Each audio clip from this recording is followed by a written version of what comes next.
Panibagong araw na naman po mga kaprobinsyano. Siyempre, panibagong luto serye na naman ang ating gagawin. Medyo tinanghali nga pala ako ng gising ngayong araw. At ngayon pa lang tayo nagkakape. Habang hinihigop ko nga itong mainit na kape, napapaisip ako kung ano ba masarap na iluto ngayong araw. At di nagtagal may naalala na naman ako. Kaya pala kanina pa naglalaro itong native na manok sa harapan ko. Siya pala ang ating magiging target ngayon. Ito at medyo pinahihirapan pa nga ako sa paghuli.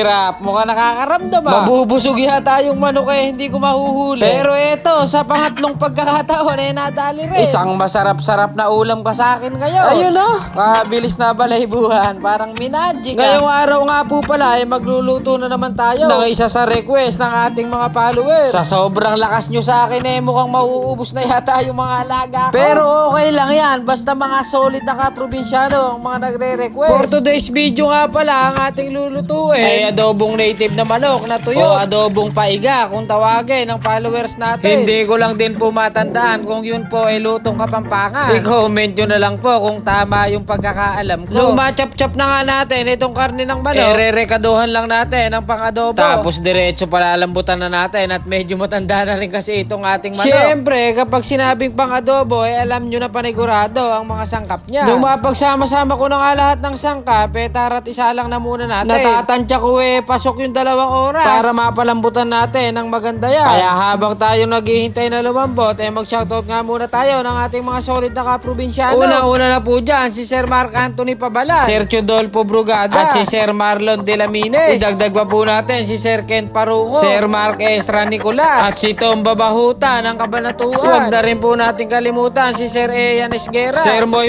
Todilla, at si Sir Ryzen Rema. At ang panghuli po muna sa araw na ito, shoutout po kay Sir Roy De La Cruz, kay Brother Jim Ashley Garcia, at kay Jose Raymond Biray. Shoutout po sa inyong lahat. Maraming salamat po sa inyong suporta. Kahihintay ko nga na lumambot, at napakain ako ng tinda kong ice candy. Kung malapit lang kayo dito sa amin, bumili na kayo. At swak na swak yung 10 piso ninyo. Tapos nagbasa-basa muna ako ng mga comment nyo, mga kaprobinsyano. At baka may mapulot na naman ako nalulutuin sa susunod. Pagkatapos nga ng 1 oras, sinilip ko muna itong ating pinalalambutan. At medyo natutuyo na pala yung sabaw. Kaya at nagdagdag pa ako ng tubig at medyo makunat-kunat pa kasi. Pero mga 30 minutes na lang siguro lalambot na rin. Medyo binabawasan ko kasi yung mga inahin kong manok ngayon para kontrolado lang natin yung pagdami. Pagkalipas nga ng mga ilang minuto tinignan ko kung malambot na. Malambot na at hindi na naglalaba. Ano pa hinihintay? Tara at hanguin na natin. Tapos magsalang tayo ng ating panibagong kawali. Medyo mabusisi nga lang ng kaunti ang pagluluto nito. Dahil tutustahin naman natin na ngayon itong ating inadobo kanina. Sa totoo lang parang medyo nahihilo rin ako sa proseso nito Dahil pagdating sa dulo adobo pa rin naman ang kalalabasan. Nung mag golden brown na nga at pumuputok-putok na nahon ko muna sa tapos magigisa naman tayo ng bawang sibuyas at luya. Sa pareho pa rin na kawali. Kay inam yata ng pagkatosta. Nung maigisa ko na nga ng maganda yung mga ricado, at inilagay ko na itong karne ng manok. Tapos isusunod na natin itong pinagsabawan ng adobo kanina. Tapos timplahan na natin ang iba pang pampalasa. Tulad nitong magic seasoning at kaunting paminta. Tapos hintayin lang po natin na matuyo. Megos lang po tayo dyan ng walang bulang. Tapos ilagay na po natin itong siling labuyo na magbibigay ng sipa ng lasa.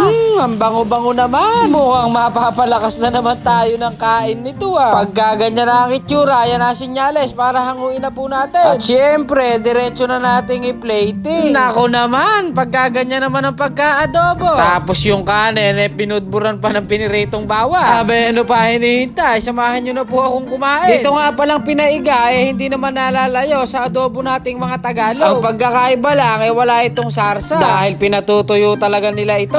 Tara, tikman na natin. Ay, lambot. Tapos medyo malutong-lutong pa yung balat. Ito yung masasabi kong ulam na malakas sa kanin. Tapos kakagat ka pa na itong siling labuyo. Panigurado, uusok na naman ang ating mga wet po nito bukas. Ako'y ganadong kumain kapag ganito ang ulam. Kung mahilig po kayo sa maanghang pwede nyo pa pong dagdagan yung sili. Sarap. Solid.